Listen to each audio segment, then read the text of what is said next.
오늘 레위기 23장입니다. 오늘은 절기를 주신 목적이라는 제목으로 말씀을 증거하겠습니다.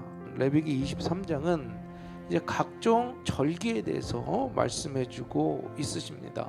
하나님께서는요, 제사장의 나라를 갖고 있는 하나님의 자녀들이 세상 우상을 숭배하는 문화에 길들여지지 않기를 원하셨다라는 거예요. 하나님 나라의 백성다운 하나님 나라 백성만의 아름다운 문화를 만들어가길 원하셨던 거예요.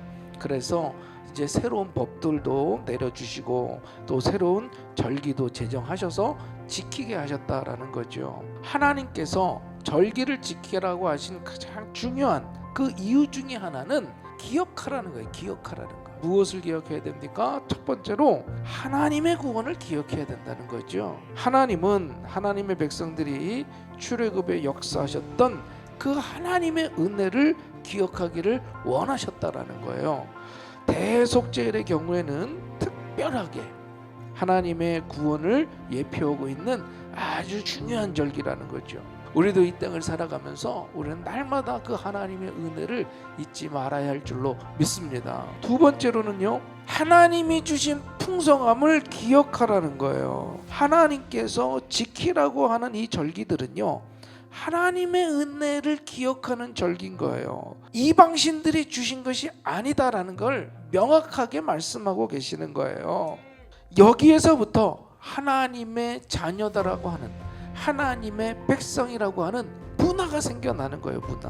주신 분이 하나님이시라는 것, 그리고 그 주신 분에 대하여 온전히 예배하는 것, 이것이 바로 우리 그리스도인 하나님의 자녀된 신분의 문화인 줄로 믿습니다. 세 번째로는요, 어려웠던 시절을 기억하고 가나안의 풍요에 길들여지지 말라라고 하는 거예요. 무교절은요, 갑작스럽게 나오느라 발효되지 못한 떡을 먹으면서 그 시절에 어려웠던 때를 기억하는 절기라는 거예요. 수장절은요, 초막을 짓고 그 속에서 한 주간을 보내면서 광야에서 어려웠던 시절을 회상하면서 풍요에 길들여진 우리의 몸과 마음을 새롭게 하는 절기였다라는 거예요. 우리가 항상 생각해야 될 것이 바로 그겁니다. 하나님의 은혜로 말미암아 지금의 모습으로, 지금의 풍요로움으로 살 수 있게 되었던 것, 우리가 잊지 말아야 된다라는 거예요. 어려웠던 시절을 기억해야 된다라는 거죠. 이제 곧 우리가 추석이 오지 않습니까?